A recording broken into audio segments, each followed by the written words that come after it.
하박국 2장 6절 말씀입니다. 정복당한 자 모두가 빈정대는 노래를 지어서 정복자를 비웃으며 비웃는 시를 지어서 정복자를 욕하지 않겠느냐. 그들이 너를 보고 남의 것을 긁어 모아 내 것을 삼은 자야 너는 망한다 할 것이라. 빼앗은 것으로 부자가 된 자야 네가 언제까지 그럴 것이냐. 빚쟁이들이 갑자기 들이닥치지 않겠느냐. 그들이 잠에서 깨어서 너를 괴롭히지 않겠느냐. 내가 그들에게 털리지 않겠느냐.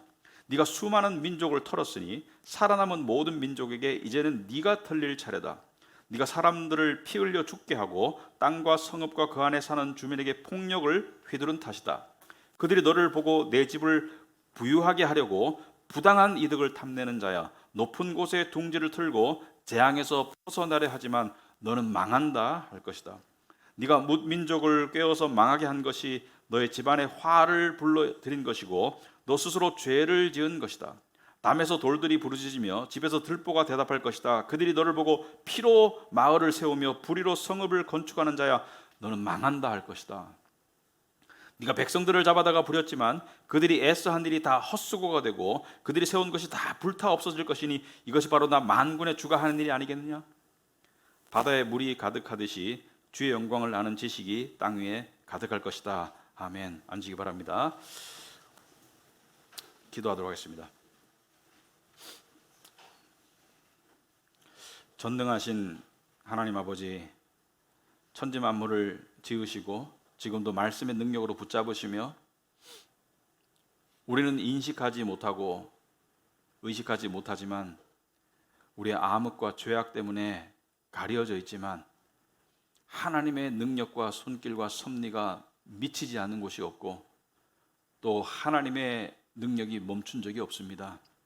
만물이 질서 가운데 운행되고 있고 우리의 심장이 지금 뛰고 있는 것도 다 하나님께서 붙들고 계심을 저희들이 다시 한번 고백합니다. 이 시간 말씀을 통해서 저희들을 때로는 꾸짖어 주시고 때로는 위로해 주시고 때로는 지혜를 주시고 비록 어렵고 함정 같고 파국적인 상황 속에서도 헤어날 길을 하나님 아버지 보여주시옵소서.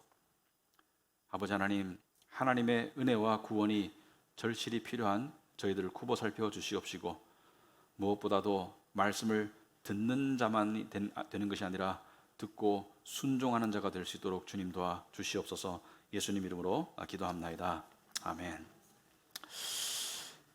오늘 이 말씀은 이 지난 시간에 이어서 악은 반드시 하나님께서 대가를 치르게 하신다. 하나님은 그냥 넘어가지 않으신다. 하나님은 악을 처벌하시고 징벌하시고 그리고 절대로 눈 감아주지 않는다는 거예요. 여러분, 그 사람들은요, 대부분의 사람들은 하나님에 대한 그 인식을 가지고 있는데 하나님에 대한 인식이 치우쳐 있는 경우가 상당히 많습니다. 대부분의 그러니까 하나님에 대한 인식이 정말 성경적으로 균형 잡히기가 상당히 어렵습니다. 그래서 대부분의 사람들은 하나님을 둘 중에 하나에 치우쳐 생각해요. 첫째는 공의의 하나님, 그러니까 하나님은 이 악을 악으로 선을 선으로 반드시 갚으시는 하나님, 그러니까 하나님은 무서운 분 쪽으로 생각하는 사람들이 있어요. 이런 사람들은 율법주의적인 신앙생활을 하게 됩니다. 무서워요, 하나님이. 그런데 반면에 하나님은 사랑의 하나님, 용서의 하나님, 너그러운 하나님, 눈 감아주시는 하나님, 이렇게 하나님을 사랑의 하나님으로 생각하는 사람이 있습니다. 이런 사람들은 방임주의적으로 치우치기가 쉬워요. 근데 하나님은 어느 쪽인가? 왜 우리가 이쪽 저쪽으로 왜 왔다 갔다 하냐면 완벽한 사랑과 완벽한 공의가 공존한다는 것을 이해하기가 힘듭니다. 어떻게 모든 잘못을 일일이 따지시는 분이 어떻게 모든 잘못을 덮는 사랑의 하나님이 될 수 있을까? 이게 조화가 잘 안 돼요. 왜냐하면 세상에는 그런 사람이 없거든요. 너무나 너그러운데 너무나 깐깐해. 그죠? 여러분, 주위의 사람 중에 저 사람은 좀 너그러운 편이에요, 저 사람은 좀 깐깐한 편이에요 이렇게 말하지 저 사람은 굉장히 너그럽고 굉장히 깐깐해요 이런 사람 봤어요? 거의 없습니다. 아마 없어요.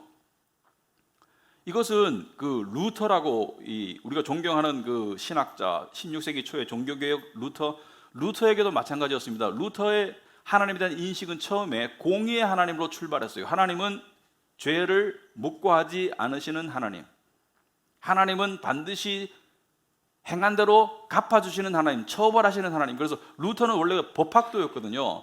근데 어느 날 길을 가다가 번개가 칠 수 있잖아요, 그죠? 번개가 매일 치는 건 아니지만 살다 보면 번개 치는 날이 있죠, 그죠? 근데 번개가 칠 때 갑자기 뭐예요? 하나님이 자기를 친다고 생각했어요. 왜? 무서워서. 그래서 그때 수도승이 되겠다고 결심했어요. 그리고 루터는 한동안 정말 하나님은 무서운 하나님, 공의의 하나님, 까다로운 하나님, 죄를 넘어가지 않는 하나님, 그래서 수도승이 돼가지고 하루에도 여러 번 고해성사를 했습니다. 고해성사 아시죠? 죄를 고백하는, 너무 자주 찾아오니까 담당 신부가 이제 그만 찾아와라, 중요한 일 있을 때만 찾아오지 너같이 이렇게 하루에 5번 10번 찾아오는 사람 없으니까 그만 찾아와, 귀찮아 죽겠어. 그러던 루터가 어느 날 로마서를 읽고 하다가 뭘 깨달았나요? 은혜의 하나님, 사랑의 하나님을 깨달았어요. 이때까지 알던 공의의 하나님이 아니라 은혜의 하나님을 깨달았어요. 용서하시고 받아주시고 덮어주시는 하나님을 깨달았어요. 그래서 루터가 180도 변해가지고 그 다음부터 계속 은혜의 하나님, 그죠? 구원을 거저 선물로 주시는 하나님을 너무 열심히 전했는데, 루터가 죽기 몇 년 전에 쓴 심오한 글이 있어요. 많이 알려지지 않았더라고요. 루터가 이렇게 생각합니다. 어느 날 생각하다가 앞불싸, 하나님의 숨은 얼굴이 있네. 그 이전에 자기가 알던 그 무시무시한 하나님의 얼굴이 다시 떠올랐어요. 죄를 끝까지 추적해서 안갚음하시는 하나님, 그 다시 떠올랐어요. 무서운 하나님, 무시무시한 하나님. 그래서 루터는 그것을 Hidden Face of God, 하나님의 숨은 얼굴이라고 이렇게 이름을 지었습니다. 여러분, 어느 게 답일까요? 하나님은 철저한 심판과 안갚음의 공의의 하나님일까요? 안갚음이라기보다는 죄를 철저하게 하나도 남김없이 징벌하시는 하나님일까요? 아니면 사랑으로 덮어주시는 하나님일까요? 하나님은 둘 다예요. 하나님은 완벽한 사랑이시고 하나님은 완벽한 공의입니다. 그러니까 하나님은 어떠한 죄도 그냥 넘어가지 않습니다. 다 처벌하시는 공의의 하나님이에요. 정의를 조금도 타협할 수 없는 하나님이에요. 타협하면 하나님이 아니에요. 완벽한 공의는 죄를 타협하지 않아요. 동시에 하나님은 사랑입니다. 모든 죄를 덮어주는 사랑이에요. 이게 어떻게 가능할까? 구약에, 그죠? 이런 구절이 있습니다. 이게 성경 이런 구절, 구약에 천사들이 하나님이 죄인들을 구원하시려고 하는데 이게 어떻게 가능할까? 천사들도 궁금하게 여겼습니다. 왜냐하면 하나님을 모시고 사는 천사들이 어떻게 하나님이 죄를 용서할 수 있을까? 공의 하나님이 어떻게 죄를 받아들일 수 있을까? 이렇게 생각했는데 십자가의 비밀이라고 그러잖아요. 왜 비밀이에요? 십자가의 신비와 비밀이라는 것은 하나님의 사랑이 완벽하게, 하나님의 공의가 완전하게 조화를 이룬 것이 십자가예요. 십자가에서는 하나님께서 당신의 공의를 완벽하게 보여주셨어요. 모든 죄를 향한 하나님의 진노와 심판을 다 쏟아부어서 당신의 아들, 죄 없는 아들에게 다 쏟아부어서 공의가 실현되었어요. 동시에 십자가를 통해서 모든 죄인의 죄가 용서되고 덮어지는 사랑이 베풀어졌어요. 그래서 십자가는 하나님의 완전한 사랑, 하나님의 완벽한 공의가 아주 뗄 수 없게 이렇게 결합된 곳이 십자가입니다. 그래서 십자가는 하나님의 공의가 전혀 손상되지 않고 100% 실현되었고, 죄를 처벌하심으로써, 그리고 하나님의 사랑이 100% 실현된 것이 십자가입니다. 십자가의 죽으심은 하나님의 공의를 상징하고 십자가의 부활은 하나님의 사랑을 상징해요. 여러분, 그런 하나님이 오늘 본문에 보시면은 이스라엘의 악을 당연히 징벌하지, 바벨론, 이스라엘보다 더 악한 바벨론이 이스라엘 쳤으니까 당연히 바벨론도 징벌하지. 오늘은 바벨론의 징벌에 관한 예언인데, 이 예언은 실제적으로 하박국 선지자가 받았지만 하박국이 죽고 수십 년 뒤에 이루어질 예언이에요. BC 539년에.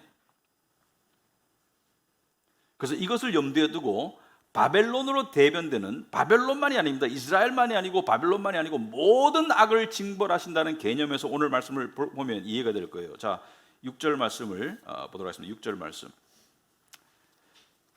정복당한 자 모두가 빈정되는 노래를 지어서 정복자를 비웃으며, 여기서 정복자는 바벨론을 뜻하고요.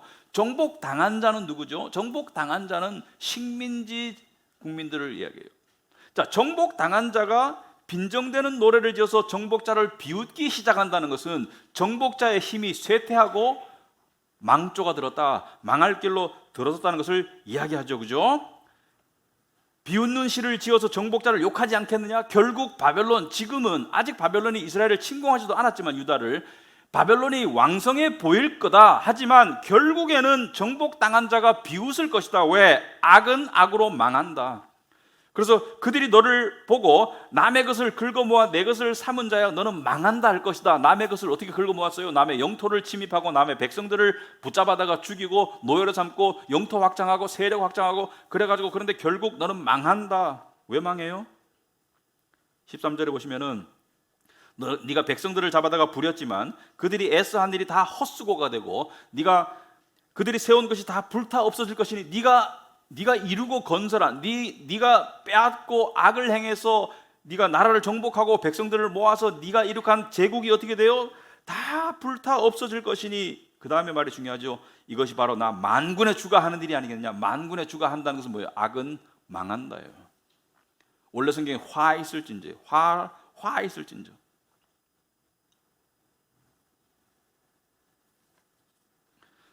그런데 7절에 재밌는 표현이 있어요. 바벨론이 망하는 것을 이렇게 표현합니다. 빚쟁이들이 갑자기 들이닥치지 않겠느냐? 그 앞에 보면 6절 마지막에 보면 빼앗은 것으로 부자가 된 자야 네가 언제까지 그럴 것이냐. 여기서 빼앗은 것으로 부자가 됐다는 그것이 영어 표현에는 대출로 부자가 되지 않았냐 이렇게 되어 있어요. 대출 받아서 네가 부자가 된 것이 아니냐. 네 재산이 아니고 대출 받아서 부자가 된 것이 아니냐 이렇게 말하고 있습니다.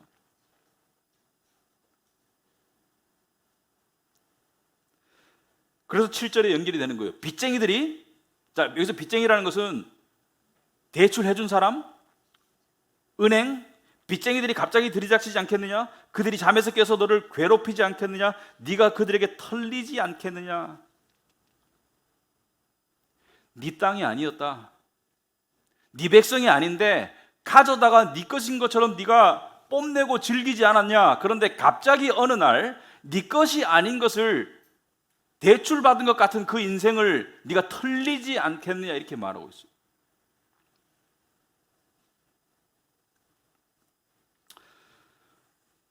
우리는 바벨론과 같은 일을 겪을 일은 거의 없습니다. 하지만 여기에 한 가지 우리가 생활 속에 적용할 부분이 있다고 생각해요. 잘 들어보시기 바랍니다. 성경은 지혜로운 투자와 경제 활동을 성실이라고 불러요. 자기의 능력과 범위 안에서 지혜로운 투자와 또 지혜로운 어떤 경제 활동을 성실이라고 부릅니다. 하지만 투기는 악이라고 불러요. 특히나 무리한 대출을 일으켜서 투기하는 것을 악이라고 부릅니다. 우리 사회에 지난 수년 동안, 지금 이제 끝물에 왔지만 우리 사회에 투기적 광풍이 불었어요. 지금 털리고 있습니다. 무리하게, 그러니까 투자는 상식선에서 내가 아는 어떤 투자 대상, 거기에서 정당한 수익을 놓고 그것을 장기적으로 함께 하는 것이 투자입니다. 내가 A라는 회사를 보니까 회사가 괜찮고 경영주도 도덕적이고 나는 그 회사의 주주가 되고 싶어. 이게 투자예요. 그런데 그런 게 아니고 여기다 묻으면 50%, 100% 수익을 낼 수 있다. 암호화폐 이런 것들. 그 투기입니다. 성경은 그것을 악이라고 불러요. 만약에 여러분 중에 그런 경험이 있으시다면 이 말씀을 잘 듣고 고침의 시간이 되면 되는 거예요. 지나간 일은 후회할 필요 없어요. 지나간 실수는 후회할 필요 없어요. 부동산 광풍이 불었죠. 요즘 영끌족을 다른 말로 하면 빚투예요. 빚투. 빚내서 투자한 거예요. 자기가 감당할 수 있는, 이자가 치솟아도 감당할 수 있는 범위가 아니고 감당할 수 없을 만큼 한껏 대출을 받아가지고 그 다음에 욕심껏 투자하고 난 다음에 뒷감당이 안 돼요. 여러분, 경제 위기가 일어날 때마다 이런 일들이 비일비재하죠. 빚으로 세운 성들이 다 무너져요. 경매 시장에 경매 물건들이 넘쳐나고 사람들이 갑자기 쪽박을 차고 있는 집과 자동차가 차압당하고 이게 내 것이라고 생각하고 마음이 한껏 부풀어 있어요. 여러분 잘 들어보시기 바랍니다. 경제 활동에서 투기적 경제 활동은 끝이 안 좋아요.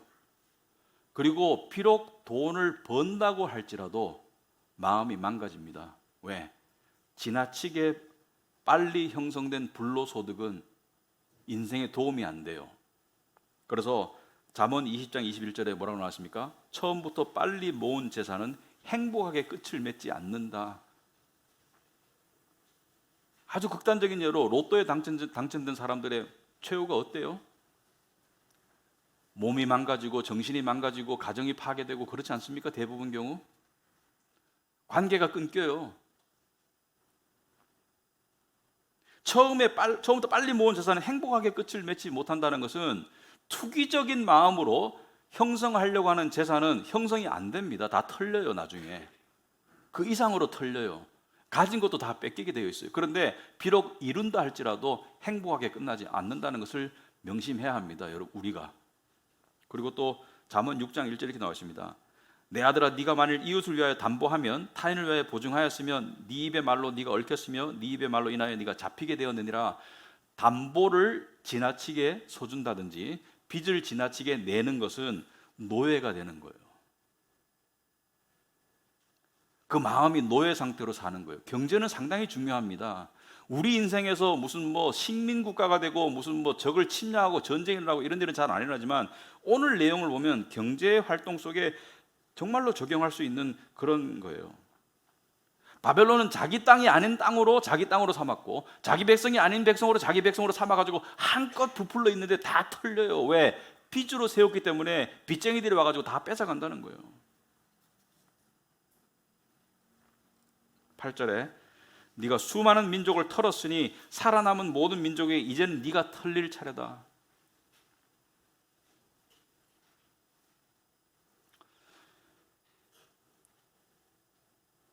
우리 사회에요 참 힘든 몇 년이 있었습니다. 이 집 가진 사람들은 집 가진 사람들의 잘못은 아니죠. 너무 집이 올라가지고 막 얼굴에 혈기가 돌아요. 그런 아파트 단지 가면 사람들이 혈기가 돌아. 만나면 어떻게 집값 더 올릴까? 근데 상대적으로 못 가진 사람들은 너무 상실감과 박탈감이 있어요. 근데 저는 그것이 악이라고 생각합니다. 가진 자의 악. 저절로 올라가는 것은 어쩔 수 없습니다. 그건 자기 잘못이 아니지만 그걸 올리려고 혈안이 돼가지고 함께 사는 사회가 아니에요.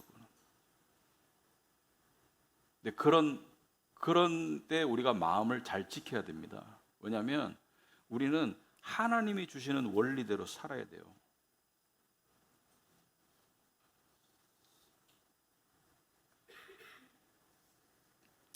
구절에 그들이 너를 보고 네 집을 부유하게 하려고 부당한 이득을 탐내는 자야 높은 곳에 둥지를 틀고 재앙에서 벗어나려 하지만 너는 망한다 할 것이다. 이게 사람들의 탐심이죠.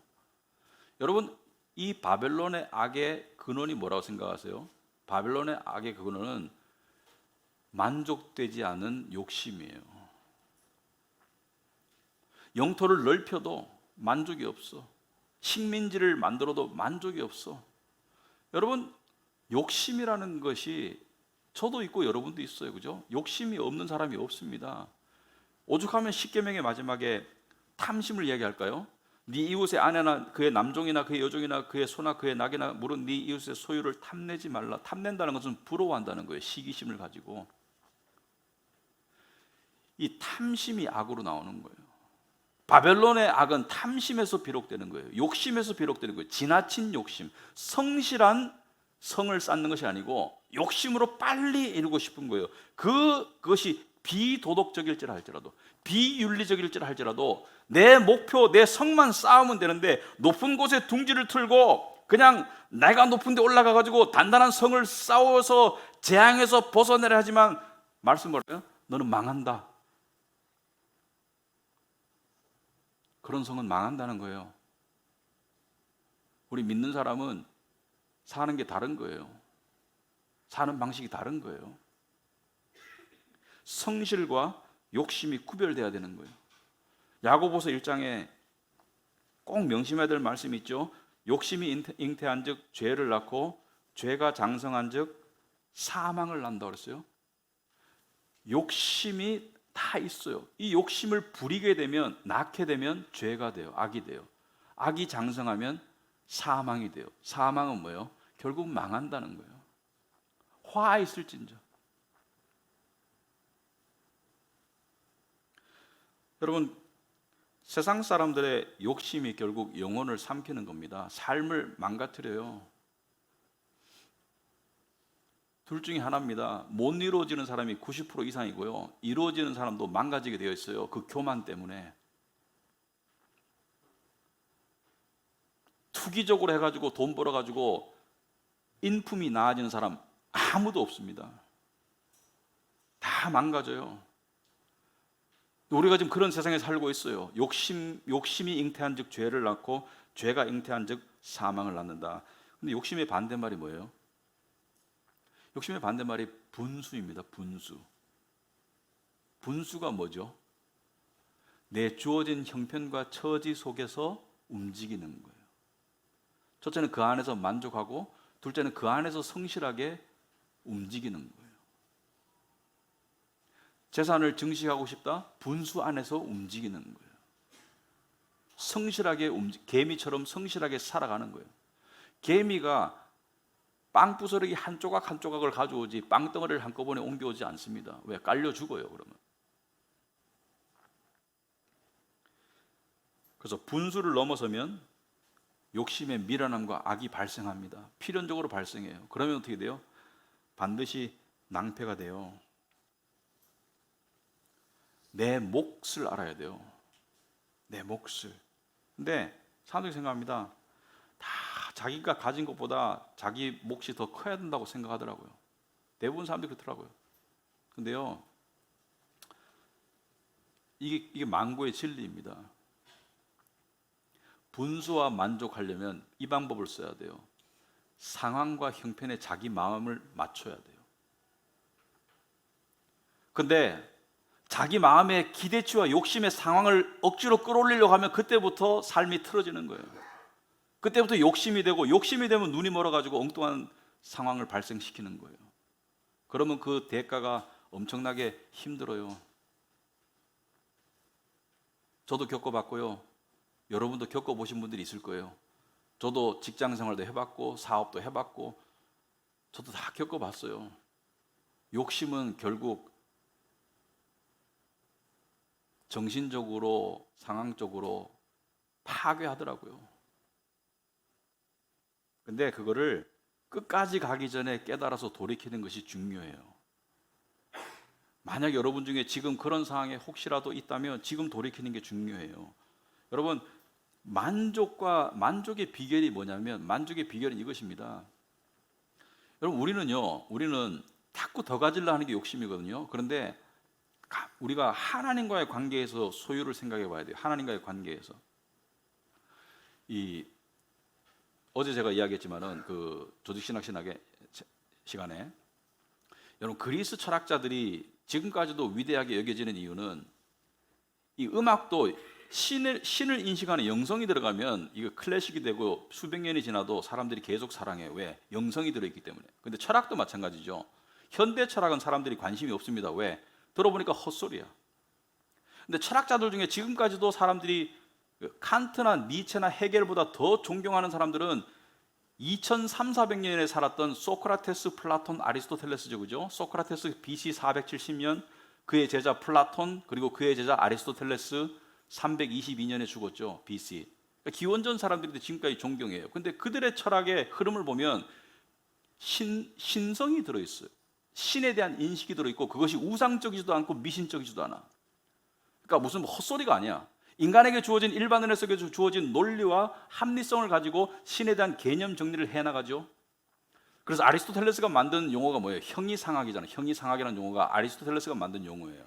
근데 그것을 우리가 잘 모르는데, 형이상학이라는 것은 영어로 메타피직스입니다. 메타피직스라는 것은 푸지카, 라틴어로 푸지카, 자연 뒤에 존재하는 모든 존재의 근본에 관한 이야기가 형이상학이에요. 그러니까 모든 눈에 보이는 생명체와 물체의 뒤에 누가 계신가, 신에 관한 것이 형이상학이에요. 존재의 근본이 뭔가. 그런데 아리스토텔레스가 신에 대한 정의를 결국 이렇게 내렸죠. 여러분 영어 동사에 move라는 말 있죠. move, 움직이다, M-O-V-E. 그래서 mover 하면 뭐예요? 움직이는 자, 그죠? 그 다음에 moved 하면은 움직여지다죠, 수동태로. M-O-V-E-D, 그죠? 근데 UN, on을 붙이면은 반대가 되죠. happy, unhappy, 그죠? unmoved 하면은 뭐예요? 움직여지지 않는다는 거예요. 그래서 하나님을, 신을 뭐라고 정했냐면 unmoved mover라고 정했습니다. 모든 것을 움직이지만 당신은 안 움직여. 당신은 어떠한 원인에 의해서도 움직여지지가 않아. 스스로 움직여. 근데 모든 움직임의 시발점이 신이에요. 여러분 생각해 보시기 바랍니다. 우리가 소유한 것이 무엇인가? 다른 거 다 젖혀놓고 여러분 몸뚱아리가 여러분 거라고 생각하죠. 저도 그렇게 생각하고 살아요. 근데 착각이라는 거 아십니까? 여러분 건데 왜 여러분 마음대로 못해요? 여러분 심장 여러분이 뛰게 해요? 내가 일어나가지고 심장아 뛰어라 이래요? 심장아 잠깐 멈춰 힘들지 이렇게 얘기해요? 심장이 멈추면 죽는 거예요. 심장이 뛰고 있으니까 살아있는 거고, 아침에 일어났는데 심장이 여전히 뛰고 있으니까 살아있는데 그 심장을 누가 움직여요? 내가 움직여요?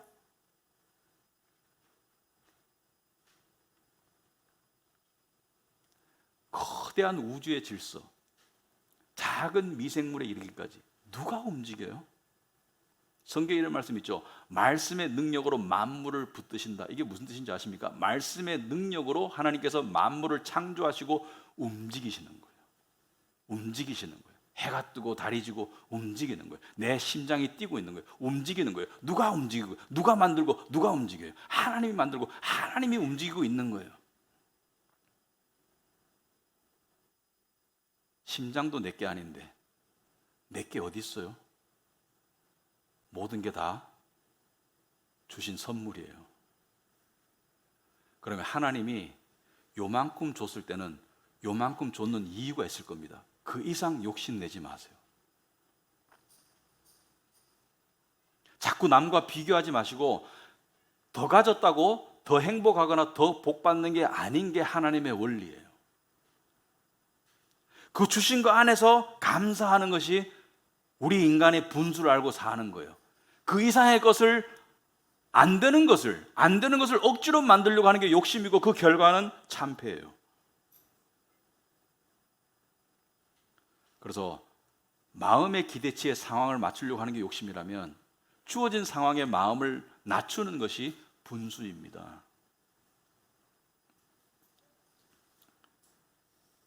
10절에 네가 뭇 민족을 꾀어서 망하게 한 것이 너희 집안에 화를 불러 들은 것이고, 뭘 말합니까? 네가 욕심을 가지고 억지로 이룬 것이 결국은 화가 된다는 거예요. 너 스스로 죄를 지은 것이다.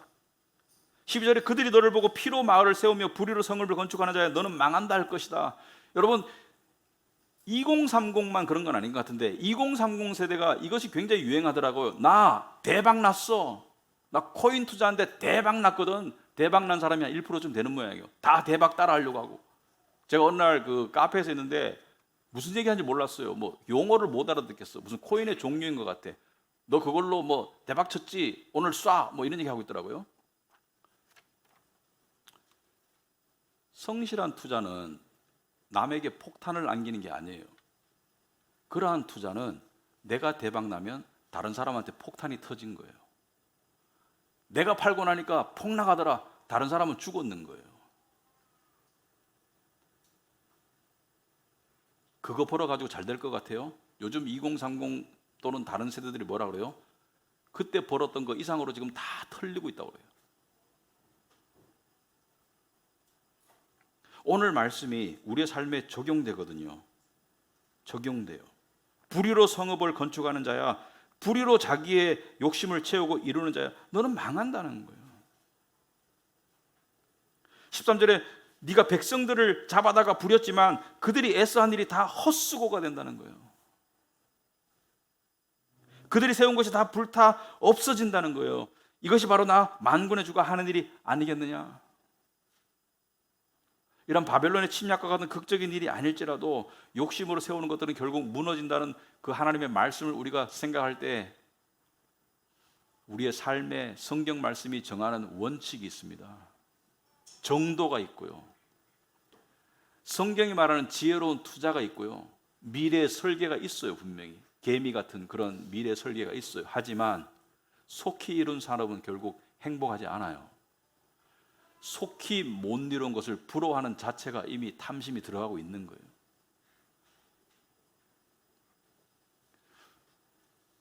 저는요, 요즘에 제가 배운 지혜 하나가 이것입니다. 저는 좋은 일이 생겨도 하나님께 지나치게 감사하지 않아요. 하나님, 이 일이 이루어지니까 너무 하나님 좋으신 분이고 은혜롭습니다, 감사합니다, 이렇게 안 해요. 그리고 좀 안 좋은 일이 일어났다 해가지고 하나님을 지나치게 원망하지도 않습니다. 왜냐하면 우리 인간이 항상 이 짓을 하고 있더라고. 내가 원하는 한 가지가 있어요. 간절히 원하는 한 가지를 통해서 하나님이 어떤가 봐. 이것이 성공적으로 기울어지면 하나님이 좋은 분이야, 은혜로운 분이고, 이것이 실패 쪽으로 기울잖아요. 그럼 하나님은 안 좋은 분이야. 하나님은 별로 안 좋아, 나한테. 무슨 짓을 하고 있냐면은 홀로 계시고 스스로 계시고 불변하시는 하나님, 모든 것이 완전하시고 불변하시는 하나님이 내 작은, 정말 나라는 작은 먼지 알갱이 같은 인간이 원하는 작디 작은 소망의 렌즈를 가지고 하나님이 좋기도 하고 하나님이 나쁘기도 해. 무슨 짓을 하고 있는 거예요 지금?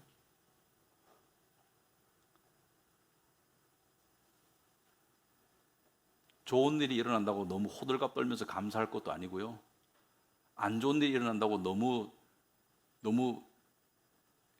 극단적으로 생각할 것도 아니고요, 그냥 매일이 감사해요. 아침에 일어나면 오늘 하루를 주신 하나님이 감사해요. 그냥 감사는 그냥 일상이 되면 되는 거예요. 될 수도 있고 안 될 수도 있는 거예요. 안 되면 그것 또한 하나님의 뜻이고요, 되면 그냥 기분 좋으면 하나님께 하나님 감사합니다, 좋아요. 근데 호들갑 떨 일은 아니에요. 그리고 내 인생에 내가 그토록 원하는 일이 그토록 안 되면 그냥 포기하세요. 마음을 낮추세요. 그리고 그 안에서 살아가세요. 그 안에서 살아가 보면 살만해요.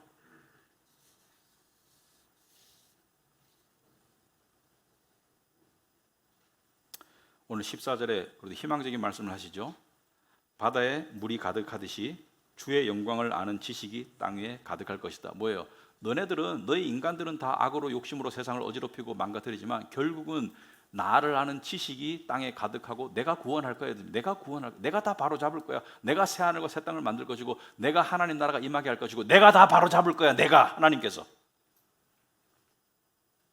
근데 이것은 하나님 나라를 의미하지만 궁극적으로 지금 현세에 특히 교인들에게, 교회에게 이루어질 수 있는 일이에요.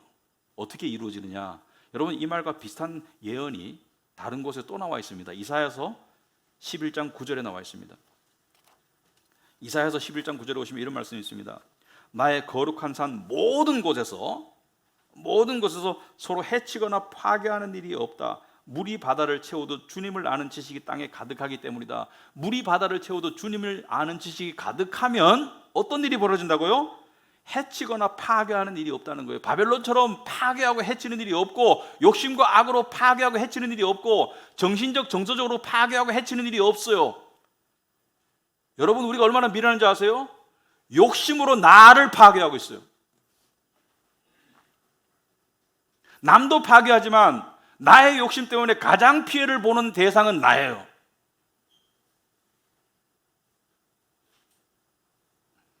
스스로를 자해하고 있어요.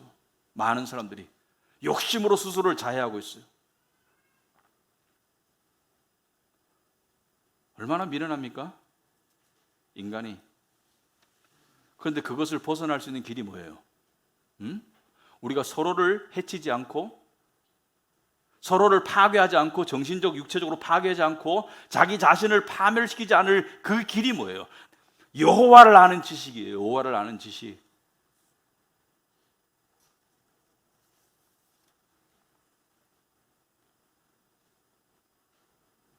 여러분, 우리는 논리적으로 생각할 필요가 있습니다. 감성적이 아니고 논리적으로 생각할 필요가 있습니다. 논리도 하나님 거예요. 하나님이 주신 선물이에요. 하나님의 공의적 속성 중에 하나가 논리입니다. 논리적으로 보면, 그러면 내가 나를 지금 파괴하고 있어. 정서적으로 정치적으로 파괴하고 있어. 문제가 뭐예요? 내가 결정을 잘못했기 때문에? 내가 선택을 잘못해서? 아니요. 그건 표면적인 이유고요. 근본적인 이유는 내 욕심이고, 더 근본적인 이유는 여호와를 아는 지식이 부족하거나 순종하지 않았어요.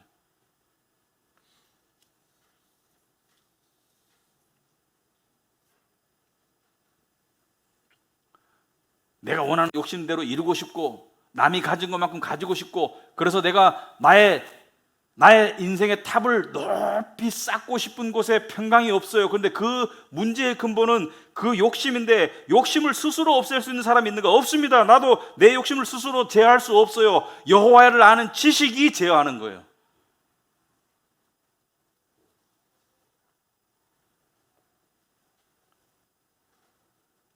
우리 찬양 중에 그런 찬양이 있죠. 주 달려 죽은 십자가. 우리가 생각할 때 세상에 속한 욕심을 헛된 줄 알고 버리네. 세상에 속한 욕심을 헛된 줄 알고 버리려면 주 달려 죽은 십자가가 상징하는 복음의 진리를 알아야 돼요. 이번 주에 제가 인간적으로 조금 실망했습니다.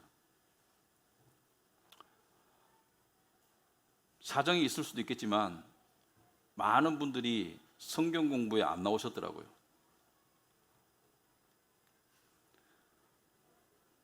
작심삼일인 것 같아서 실망했어요. 여러분을 제가 불편하게 하려고 말씀드리는 게 아니고요. 여러분에게 도움이 되길 바라요. 신앙의 완성은요, 꾸준함입니다. 여러분, 기분 나쁘다고 밥 안 먹어요? 물론 한 끼 안 먹을 수 있겠죠. 하지만 슬프나 기쁘나 비가 오나 눈이 오나 밥 먹죠. 밥 먹어요. 바빠도 밥은 먹을걸요. 밥 먹을 시간도 없어도 밥 먹을 시간 찾아서 밥 먹을 거예요. 근데 여호와를 아는 지식, 예수님께서 말하죠. 사람이 빵으로만 살 것이 아니요 살아계신 하나님의 말씀으로 산다고 했는데, 영적인 루틴을 작정했으면 지키세요. 그게 살 길이에요. 여러분, 한국 사람과 미국 사람의 대표적인 특징이 있답니다. 특히 암 말기 환자나 중병에 걸렸을 때 특징이 있답니다. 그 마지막 남은 여생이 서양 사람들의 퀄리티가 훨씬 높대요. 왜 그러냐면 한국 사람은 그런 상황이 오면 일상을 내팽개친대요. 직장도 안 다니고 다 내팽개친대요. 근데 서양 사람들은 치료받으면서 일상을 살아가는 만큼 살아간답니다. 원칙에 충실해야 합니다. 신앙은 냄비처럼 끓어오르는 거, 그거 좋은 신앙 아니에요. 차라리 은근하게 타오르는 은근한 신앙이 좋은 거예요. 개도 꼬리 막 흔들다가 지멋대로 돌아다니는 개보다는 주인이 있는 곳에 늘 묵직하게 있고 따라오는 개가 충견이에요. 여러분과 저는 하나님의 충견이 되어야 살 수 있습니다. 원칙대로 살아야 합니다. 여호와를 아는 지식이 우리 안에 있을 때 더 이상 욕심에 이끌린 미련한 짓을 방지할 수가 있어요. 그리고 해결의 실마리가 보일 수가 있습니다. 저 또한 과거에 사업도 하면서 세상 생활도 하면서 욕심이 어떻게 저를 바꾸나를 많이 봤어요. 때로는 망하게 했고 때로는 교만하게 하더라고요. 욕심이 화평과 평강으로 간 적은 1도 없었습니다. 하지만 성실은 필요합니다. 성실이 하나님이 기뻐하시는 거예요. 말씀의 가르침 따라 사는 우리 교회가 되기를 진심으로 바랍니다. 기도하겠습니다. 아버지 하나님, 참으로 하나님의 말씀 앞에 다시 한번 저희들의 내면이 은혜롭게 폭로되는 것을 감사합니다. 우리의 욕심과 탐심을 잘 아시는 주님, 하지만 우리도 어쩔 수 없는 이 욕심과 탐심, 그리고 그 파괴적인 영향과 결과들로부터 우리가 살 길은 오직 살아계신 주의 말씀밖에 없음을 다시 한번 기억하고 고백합니다. 우리가 말씀의 은혜로 나아갈 수 있도록 우리 가비넌트 교회 식구들 다 북돋아 주시옵시고 붙들어 주시옵소서. 예수님 이름으로 기도합나이다. 아멘.